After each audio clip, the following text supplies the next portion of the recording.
On a cold December night in 1926, a woman disappeared from her own home. She was not a stranger to mystery. She wrote them for a living. Her name was Agatha Christie, already a rising novelist in England. That night, she kissed her sleeping daughter goodbye. She left a note, climbed into her car, and drove into the darkness. No one knew this would become one of the strangest real disappearances in British history. And no one knew she would return 11 days later, with no memory of where she had been. The house was quiet that evening, almost too quiet. Her marriage was falling apart, though few outside the family knew it. Her husband had asked for a divorce only hours before. Servants later said she seemed calm, almost distant, before she left. The car engine faded into the winter fog past midnight. By morning, her bed had not been slept in. The disappearance of Agatha Christie had begun. The next morning, a search party found her car near Newlands Corner. It was tilted at the edge of a steep chalk pit, doors left unlocked. Inside, they found her fur coat, an expired driving license, and a small suitcase. There was no sign of the woman who owned it. The engine was cold, the tank was empty, and the brakes were off. It looked as though she had simply vanished into the countryside. Police feared the worst, an accident or something darker. Word spread quickly through the nearby villages. Farmers said they had heard a car passing in the night. Some claimed to see a woman walking alone near the pond called Silent Pool. The name itself unsettled searchers.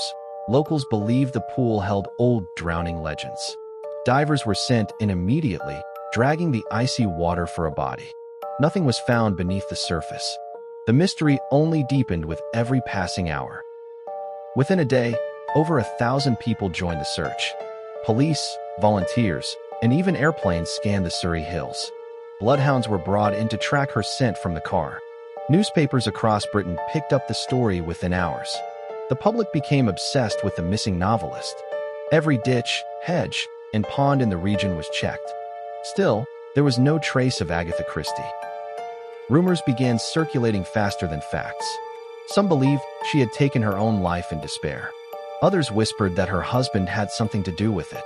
Detectives quietly began investigating him as a suspect. Letters and diaries were searched for clues to her state of mind. The nation watched, waiting for any sign of the missing woman. No one imagined the truth was stranger than fiction. By the third day, the disappearance was front-page news everywhere. Reporters camped outside her home, hoping for any statement. Her husband gave brief, guarded answers to the press. Some newspapers speculated it was a publicity stunt for her books. Others painted a darker picture of a troubled marriage. Fans of her novels feared their favorite author was gone forever. The pressure on the police to find her grew immense. Famous writers of the time, including Arthur Conan Doyle, joined the search efforts. Doyle even consulted a psychic, hoping the supernatural might help. A glove belonging to Agatha was used in these strange rituals. Nothing concrete emerged from these attempts. Meanwhile, ordinary citizens wrote letters claiming to have seen her. Each lead sent searchers to another quiet corner of the countryside. Yet the real answer remained hidden, far from where they were looking. As days passed, suspicion turned toward her husband, Archie Christie. It was known that he had been having an affair with a younger woman. Detectives questioned him repeatedly about the night she vanished. He insisted he had no idea where his wife had gone. Newspapers hinted he may have been involved in her disappearance. The public mood shifted from sympathy to suspicion.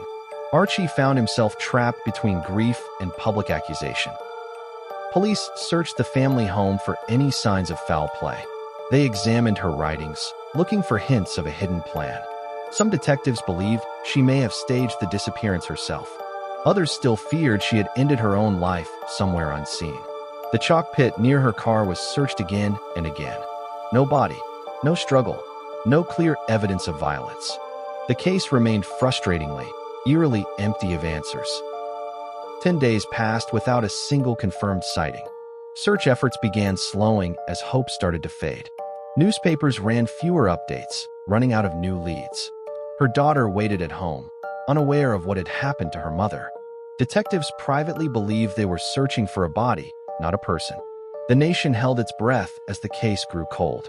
Then, on the 11th day, everything changed without warning. Far from Surrey, in the northern spa town of Harrogate, something odd was happening. A woman had checked into a hotel using a strange, unfamiliar name. She spent her days calmly, reading newspapers and relaxing at the spa. Hotel staff noticed she resembled the missing woman from the papers. They said nothing at first, unsure if it could really be true. The woman seemed unaware that all of Britain was searching for her. The final piece of the mystery was about to be uncovered. The Swan Hydropathic Hotel in Harrogate was known for its calm spa retreats. A woman calling herself Teresa Neele had checked in 10 days earlier. She spent her time dancing, singing, and reading in the lounge. Staff described her as pleasant, though sometimes distant and quiet. She often read newspaper stories about the missing novelist without reaction. No one suspected the guest, and the missing woman could be the same person, until one member of the hotel band began to notice something familiar. A banjo player in the hotel's dance band studied her closely one evening. He recognized her face from photographs printed in the newspapers. Certain but cautious, he quietly informed the hotel manager. The manager contacted local police without alerting the guest. Officers arrived discreetly, observing her before making any move. It was almost surreal. The missing woman had been hiding in plain sight. The 11-day mystery was finally closing in on its answer. Police approached carefully, unsure how the woman might react. When gently questioned, she denied being Agatha Christie at first. She claimed her name was Teresa Neele, a visitor from South Africa. Her calm expression puzzled the officers investigating the case. There was no panic, no explanation, only quiet, distant answers. It became clear something was deeply wrong with her memory. The nation's most searched for woman had been found, but not fully. Her husband, Archie, was called to identify her in person. When he arrived, she reportedly did not recognize him at first. Doctors were brought in to examine her mental state carefully. Some believed she was suffering from a rare form of amnesia. Others suspected emotional shock caused by her husband's affair. The press exploded with theories the moment the news broke. But the true cause of her disappearance remains debated even today. Doctors who examined her described a state resembling psychogenic fugue. This rare condition can cause a person to forget their identity completely. Severe emotional distress is believed to be one possible trigger. Under this state, a person may travel, adopt new names, and function normally, yet have no memory of their true life during the episode. Some medical experts today still debate if this explanation fully fits. The case remains one of the most famous of its kind in medical history. Skeptics offered a different theory entirely. They believed she staged the disappearance to punish her unfaithful husband. Newspapers loved this theory, as it fit a dramatic public narrative. However, no solid evidence ever proved intentional deception. Agatha Christie herself never spoke publicly about those missing days. She avoided interviews and refused to discuss the incident for the rest of her life. This silence only deepened the mystery surrounding her disappearance. After she was identified, Agatha Christie quietly returned home by train. Reporters swarmed the station, desperate for a single comment. She said almost nothing, keeping her head low as she walked past cameras. Her family avoided public statements, protecting what privacy remained. The public reaction shifted from concern to intense curiosity. Many still doubted the amnesia explanation completely. The journey home marked the end of the search, but not of the mystery. Her marriage to Archie Christie did not survive the incident. They separated shortly after, and later divorced entirely. The scandal deeply affected her public image for years to come. Yet her writing career continued to grow stronger after the event. Some believe the experience shaped the psychological depth of her later novels. Christie went on to become one of the best-selling authors in history. Still, she carried the secret of those 11 days until her death. Long before Agatha Christie's disappearance, Silent Pool held its own legends. Locals believed the pond was haunted by tragic drownings from centuries past. Some said a young woman and her brother had drowned there long ago. Villagers avoided the pool at night, fearing what lay beneath its surface. When Christie's car was found nearby, old fears resurfaced instantly. Divers searched the icy waters, half expecting to confirm the legend's darkest ending. Instead, the pool kept its secrets, revealing nothing at all. Paranormal investigators, even decades later, revisited the pool's eerie reputation. Visitors reported strange feelings of unease near the water at night. Some claimed to hear faint whispers carried on the wind. Historians argue these stories added dramatic weight to an already strange case. Whether myth or memory, the pool remains linked to Christie's story. It stands today as a quiet, unsettling reminder of that winter search. The mystery of the missing traveler forever tied to this haunted place. In the years following, journalists and historians revisited the case repeatedly. New books and documentaries offered competing theories about what really happened. Some argued she deliberately vanished to frame her husband publicly. Others maintained the medical explanation of memory loss was genuine. Police files from the case were later reviewed by modern researchers. Even today, no definitive proof exists to settle the debate. The case remains one of Britain's most enduring real-life mysteries. What makes this case remarkable is the person at its center. A woman famous for writing fictional mysteries became the subject of a real one. Critics have long noted the irony of her own life reading like her novels. Yet unlike her books, this mystery was never given a clean solution. No confession, no clear motive, no final explanation was ever confirmed. It remains open, debated, and endlessly fascinating to this day. A true story stranger than anything she ever wrote. After the incident, Agatha Christie rebuilt her life quietly and carefully.